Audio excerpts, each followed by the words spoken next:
There are moments in history where the rules of our world seem to malfunction. Not myths. Not legends. Real events witnessed by dozens, sometimes captured, sometimes erased. From a flight that vanished into time and returned broken, to a sound that silenced an entire forest, these are not stories made to comfort you. These are stories that were never supposed to be told. The deeper you look, the more reality itself begins to blur. And once you hear them, you can't unhear them. Welcome to Unsolved Archives, where we delve into the hidden, the mysterious, and the unanswered. Share your thoughts in the comments. Your insight could be the key to unlocking the truth. The Whispers Beneath Velmire. Nestled between mist-shrouded hills and icy lochs, the village of Velmire in northern Scotland always felt older than it looked. The stone cottages, ancient church, and cobbled lanes spoke of centuries past, but something else lingered, a feeling the villagers couldn't quite articulate. It wasn't until the winter of 1998 that the whispers began. It started with a boy named Finlay McRae, age 11, who told his parents he could hear voices beneath the floorboards at night. They thought he was dreaming, until his older sister, Isla, claimed to hear the same thing. Soft murmurs rising from the ground, like someone speaking under a blanket of earth. The parents dismissed it as the wind or an overactive imagination. But within a week, more families began to report the same phenomenon. The whispers only came after sundown. They weren't frightening at first, just strange. Muffled syllables, words in a language no one could quite place, rising from basements, cellar floors, and stone cracks. Curiously, only some people could hear them. Elders often dismissed it, but children and a few young adults claimed they could hear the voices clearly, and sometimes, the whispers responded. Word spread quickly. Locals gathered in pubs and around fireplaces, swapping stories. An amateur historian, Morag Liddell, recorded the murmurs on tape. To her astonishment, when slowed down, the whispers formed distinct words, phrases in Old Gaelic, but twisted and rhythmic. She played a recording during a town hall meeting, and many gasped. A man named Ewan Ross fainted after hearing a voice say the full name of his long-dead brother, something he hadn't spoken aloud in decades. Soon, geologists were brought in to investigate possible seismic activity, thinking the sounds could be underground water movements or shifting tectonics. But no disturbances were detected. The earth was still. And yet, every night, the whispers returned, stronger, clearer, more personal. One night in early January, the whispers began to mimic. They repeated words spoken aloud in the room just minutes before. "Don't close that," one voice would say from the cellar, mere seconds after someone above had said it. People became uneasy, covering drains and sealing cracks in the walls. But it didn't stop. Then came the dreamers. A pattern emerged. People who heard the whispers often began to dream about an underground chamber, vast, circular, and cold, lit by glowing stones. In the dreams, the chamber had murals, etched with spirals and ancient scripts. They always woke with dirt under their fingernails and a coppery taste in their mouths. In February, Morag returned from a walk and stood silently in her doorway for over an hour. Her husband asked what was wrong, and she simply said, "They're remembering us." That night, she walked barefoot through the snow to the old churchyard, where she began digging. It took her 7 hours, and what she uncovered shocked the entire village. Beneath the roots of a twisted yew tree, Morag found a stone trapdoor. Smooth, perfectly circular, and sealed tight. Carved around its edge were the same spiral patterns people had described in their dreams. The authorities were contacted, but by the time they arrived, Morag was gone.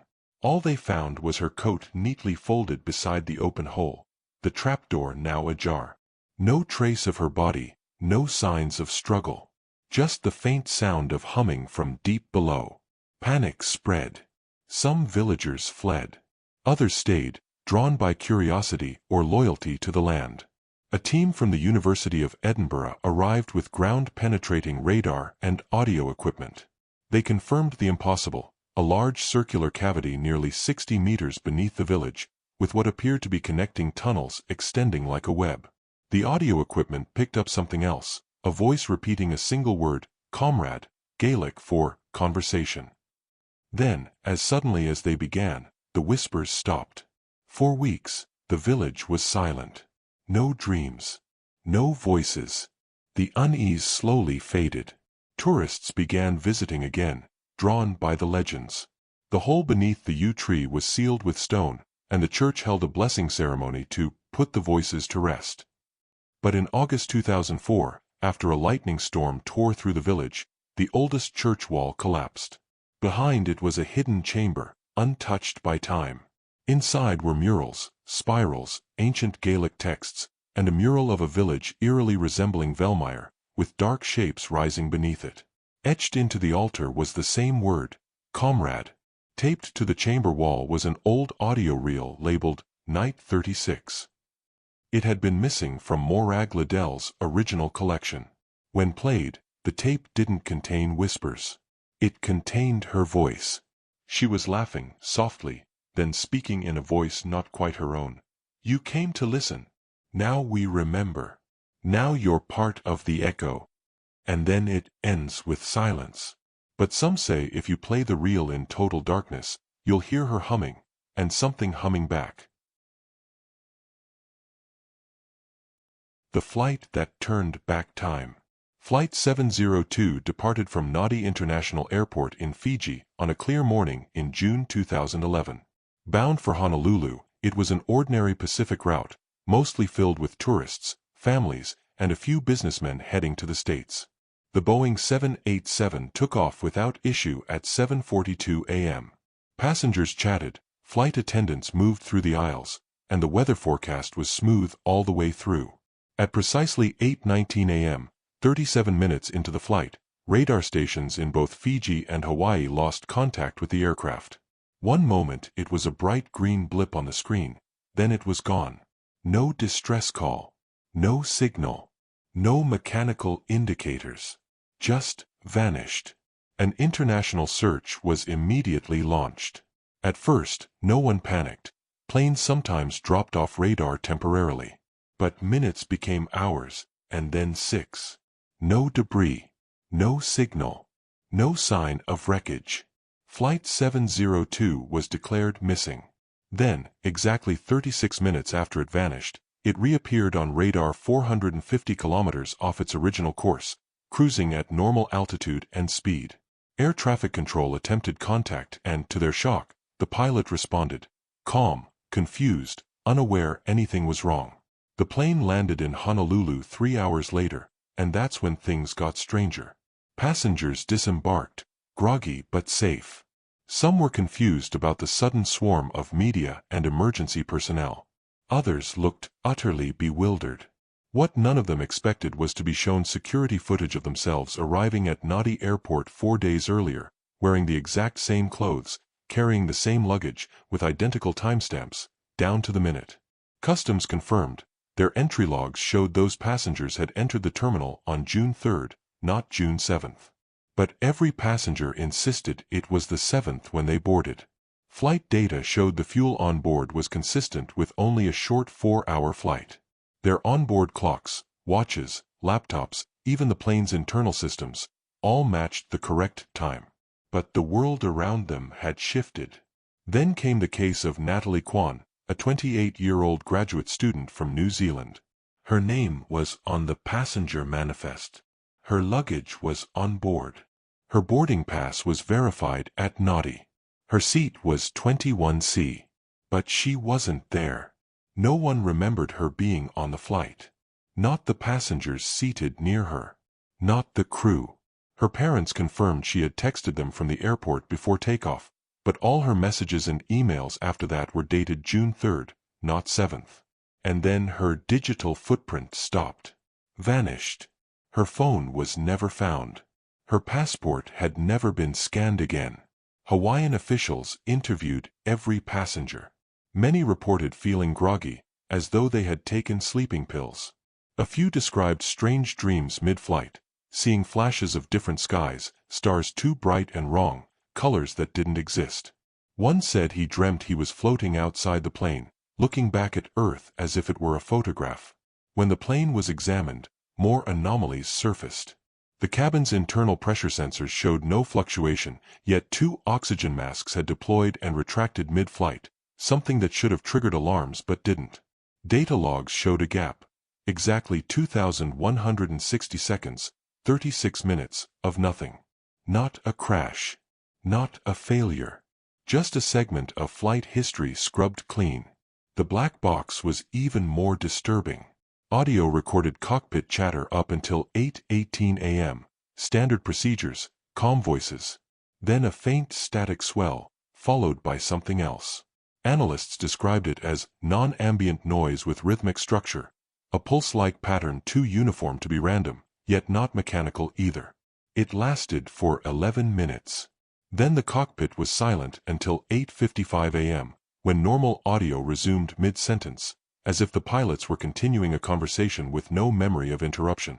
The airline attempted to downplay the incident, releasing a vague statement about instrumental malfunction. But independent researchers were already on it. A physicist from MIT, Dr. Helena Froh, published a paper suggesting the plane had entered a chronospatial bubble, a speculative region where time loops backward or sideways. She cited ancient Polynesian legends about sky fishers, beings that catch travelers in nets woven from time and release them elsewhere. Locals dismissed her, but the metaphor stuck. What made things worse was what happened next. A journalist named Andrei Milos, obsessed with the case, tracked down several Flight 702 passengers a year later. In interviews, they showed signs of shared psychological trauma, recurring dreams of a second flight, one that never landed. One man, Thomas Brandt, reported waking up in sweat after dreaming he was still on the plane, except no one else was. In his dream, the plane flew forever into a dim, endless twilight. Then Thomas disappeared. He was last seen leaving his office in Seattle at 6:03 p.m. on March 4, 2012. Security footage showed him walking toward the parking garage. But frame-by-frame analysis showed something eerie. At exactly 6 hours 4 minutes and 12 seconds, his figure flickered. One frame showed him standing still, then his briefcase dropped, and he was gone. Just a brief static distortion in one camera feed. Authorities ruled it as a probable kidnapping. But some weren't so sure. The pilot and co-pilot were both grounded permanently. Official reasons were psychological unfitness, but a leaked document suggested otherwise. Both men had begun speaking in identical phrases in their sleep, lines like, "We were caught in the return," and "Time didn't break, it paused." Neither remembered doing so. The aircraft itself was decommissioned and placed in storage. But even now, those who go near it say their phones lose signal within 100 feet. Metal objects held near the fuselage vibrate faintly, and one technician claims he found his wristwatch ticking backward after he stepped inside. To this day, the incident is quietly buried under technical jargon and dismissed as a fluke. But among the aviation community, Flight 702 has another name: the round trip that wasn't. The paintings that finished themselves. Donna Pierce never considered herself an artist. She was a retired dental hygienist living in a quiet cul-de-sac in Vallejo, California. Her husband had passed away in 2009, and her 2 daughters lived in Oregon, so her days were quiet, structured, predictable. She took up painting on a whim, a way to fill the hours. Acrylics, mostly. Landscapes. Flowers. The kind of art you'd find in a grandmother's hallway. Until the paintings changed. It began with a meadow scene. Donna had started it one Sunday afternoon, painting soft rolling hills and wildflowers. But she stopped halfway, ran out of green, or maybe she just got tired.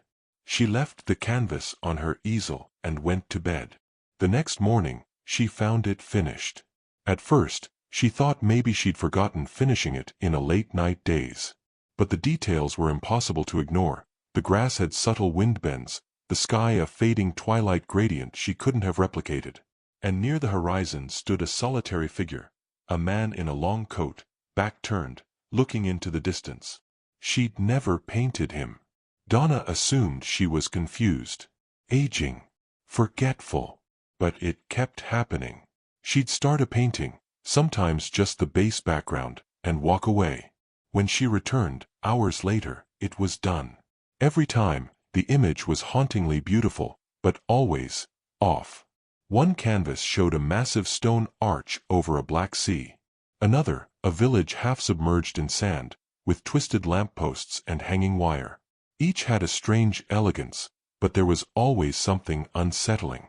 And in every single one, hidden subtly in a corner, was the same symbol, a square enclosing a circle with a single horizontal line beneath them. She never remembered painting it. Her daughters grew concerned. They visited more often. Her youngest, Marianne, suggested cameras.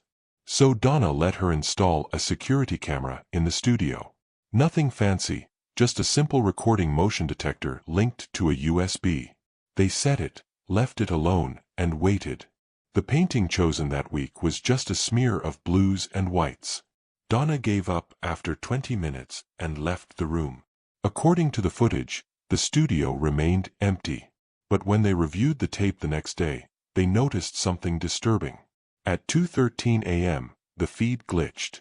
For exactly 42 seconds, static blurred the screen. When the image returned, the painting was finished, an icy wasteland stretching toward a distant mountain.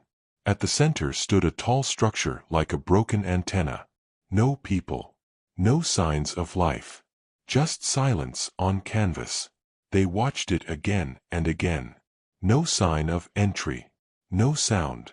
But the painting had changed. Local artist circles grew interested. Donna became a minor sensation, the widow medium, they joked. A gallery in San Francisco offered to host a collection of her spontaneous works. Donna agreed, reluctantly. But her unease was growing. The dreams had started. They began as glimpses. She'd find herself standing in the landscape she'd painted, unable to move, watching something move in the distance. A black shape. Sometimes tall, sometimes crawling. Always faceless. One night, she woke up screaming after dreaming she was in the ice painting again.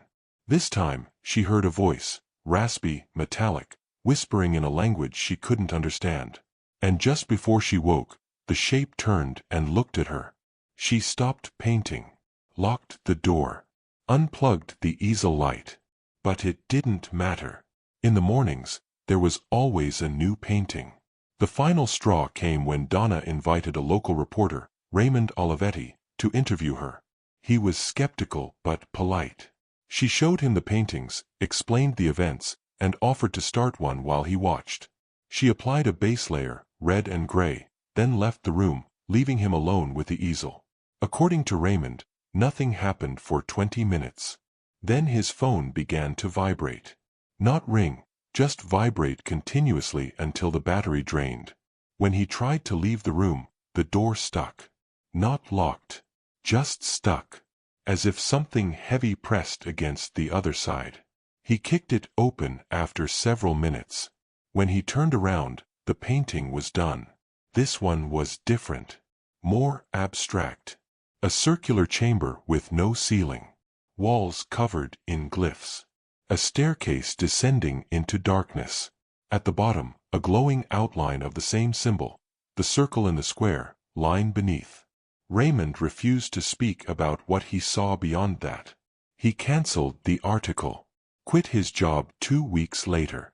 Donna's final painting arrived on a Wednesday morning. It was a self-portrait. She was sitting in her studio chair, eyes closed, mouth slightly open.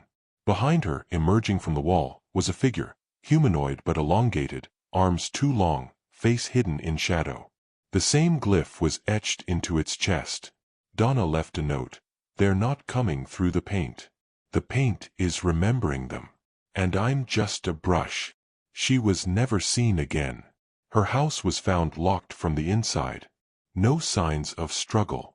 The studio was intact, canvases neatly stacked, brushes cleaned. Only the final painting remained on the easel.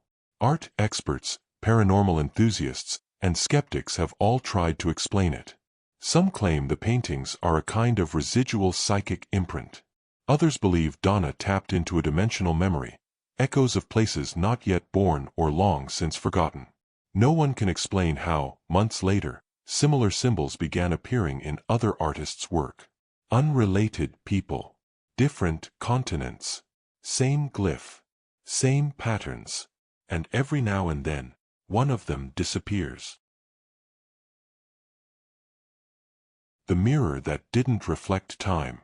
In the bustling alleys of Old Delhi, amidst the scent of spices and the clamor of rickshaws, sat a modest antique shop owned by Mr. Bott. Shelves creaked under the weight of centuries-old trinkets, faded manuscripts, tarnished jewelry, and relics from forgotten eras. But it was one mirror, propped against the back wall, that would alter the course of history for everyone who beheld it. The mirror was unassuming, a rectangular pane framed in dark wood, its surface mottled with age and a faint iridescence that shimmered when caught in candlelight. It bore no maker's mark, no inscription, only the faint outline of an ornate crest at its top, almost rubbed away by time.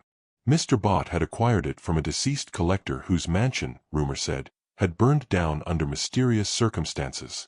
Unable to reflect that fire himself, the mirror was nothing more than an oddity, until the day Dr. Ananya Rao walked in.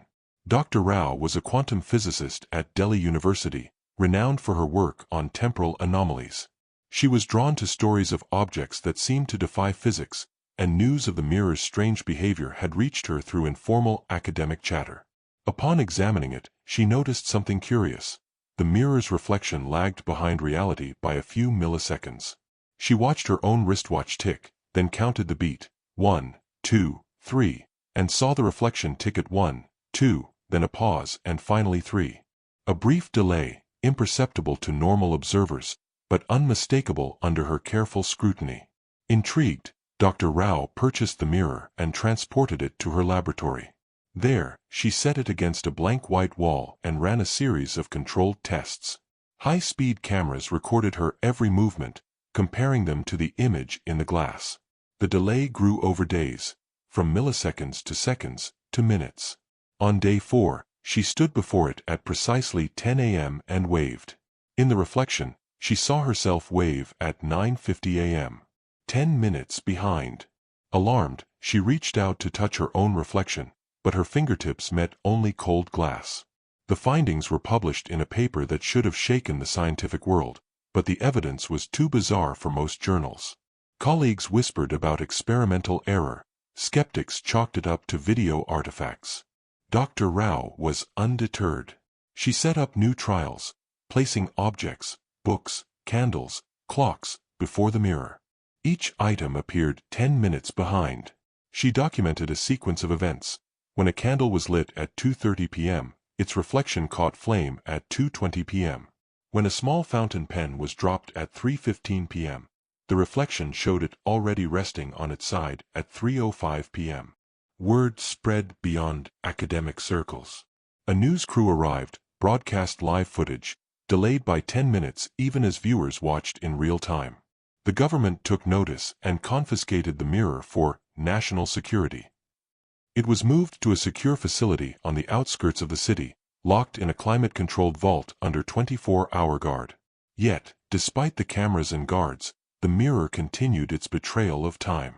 Guards reported seeing their own reflections standing at attention moments before they themselves reached their posts.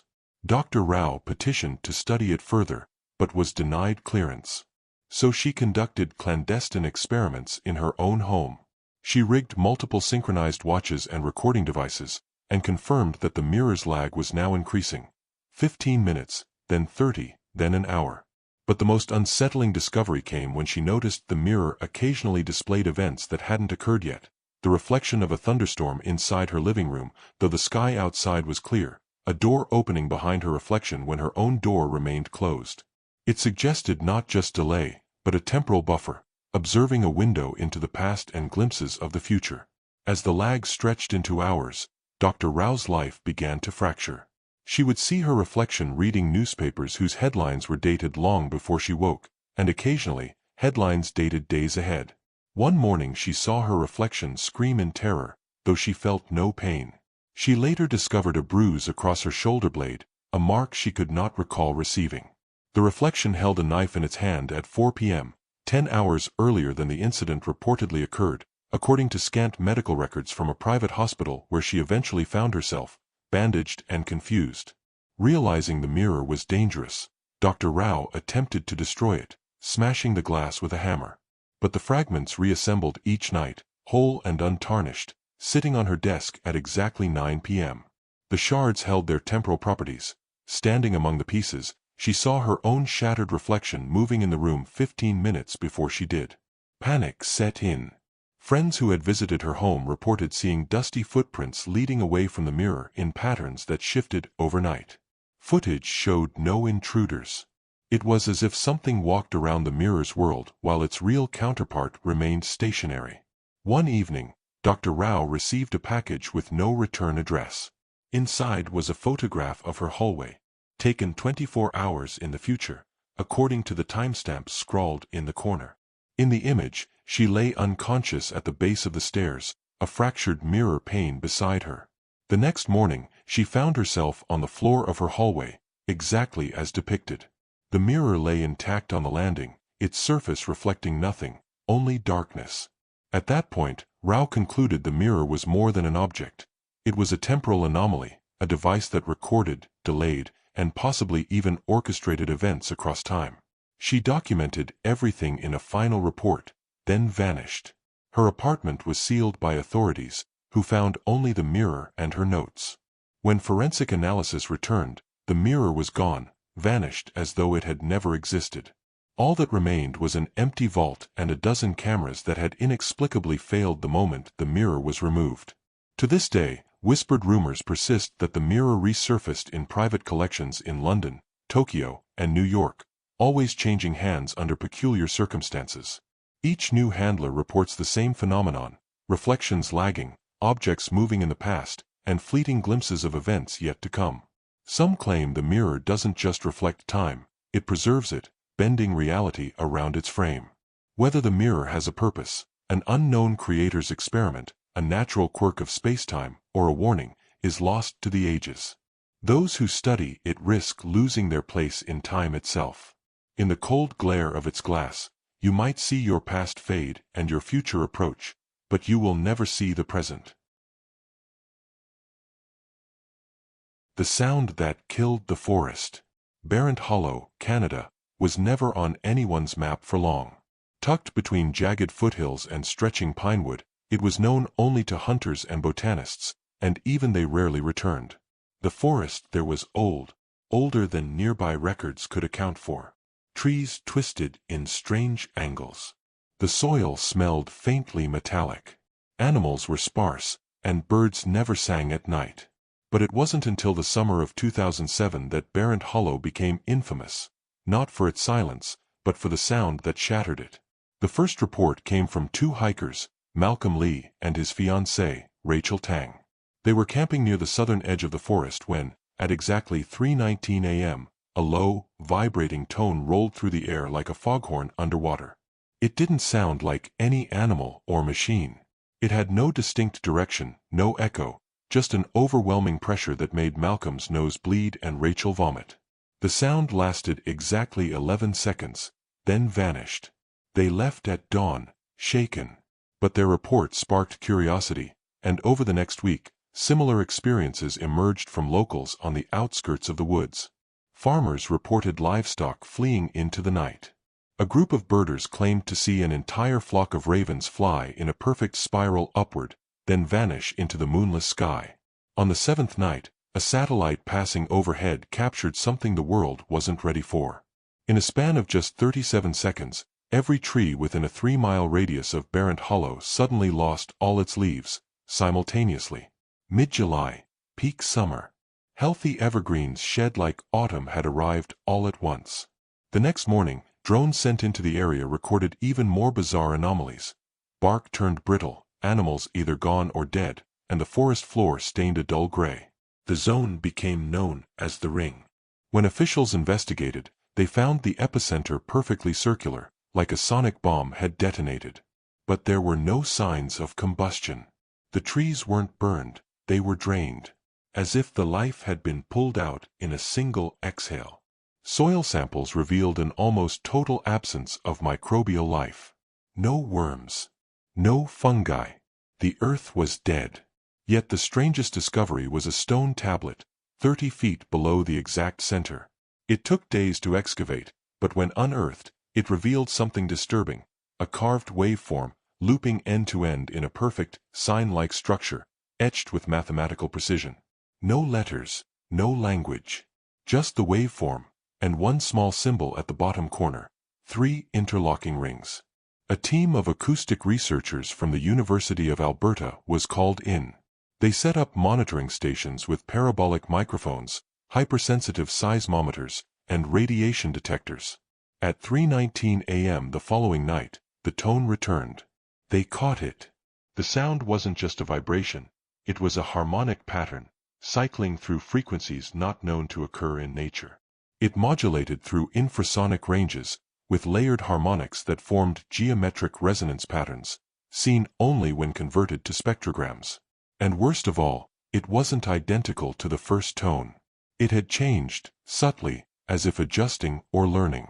Within 48 hours, several members of the research team began to suffer from inexplicable symptoms.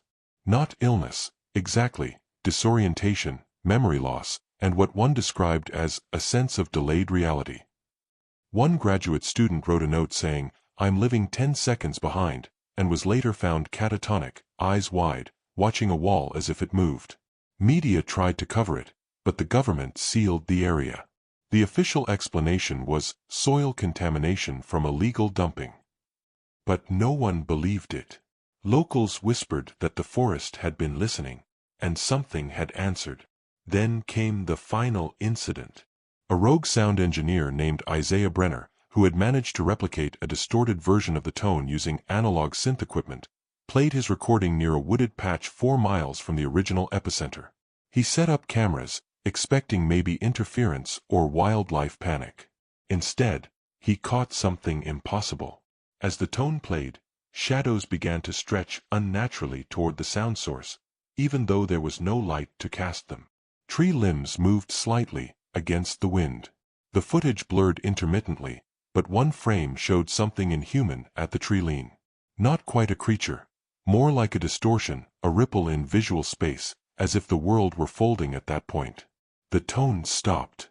The shadows returned to normal. Isaiah went missing the next day. His equipment was found scattered, covered in condensation. His audio file had been erased. Every device showed a corrupted file path that simply read, "unrecognized format." His last journal entry, scrawled in the margins of his notebook, read, "It wasn't a sound. It was a signal. And we weren't meant to hear it." After that, access to Barrent Hollow was permanently restricted. Surveillance drones now patrol the airspace. All satellite images are airbrushed to remove the anomaly.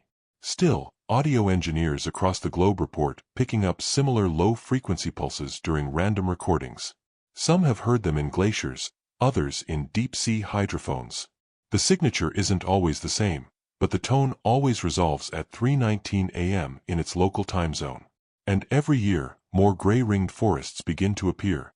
Quiet, sterile, lifeless zones with soil that won't grow anything. Always circular. Always centered around nothing visible. Some believe the sound is an environmental failsafe, a kind of cosmic reset button. Others think it's a message, but not to us. We were just standing too close when it was sent. Every case adds a new layer of mystery, leaving more questions than answers. Which one lingers in your mind, and what's your take on what really happened?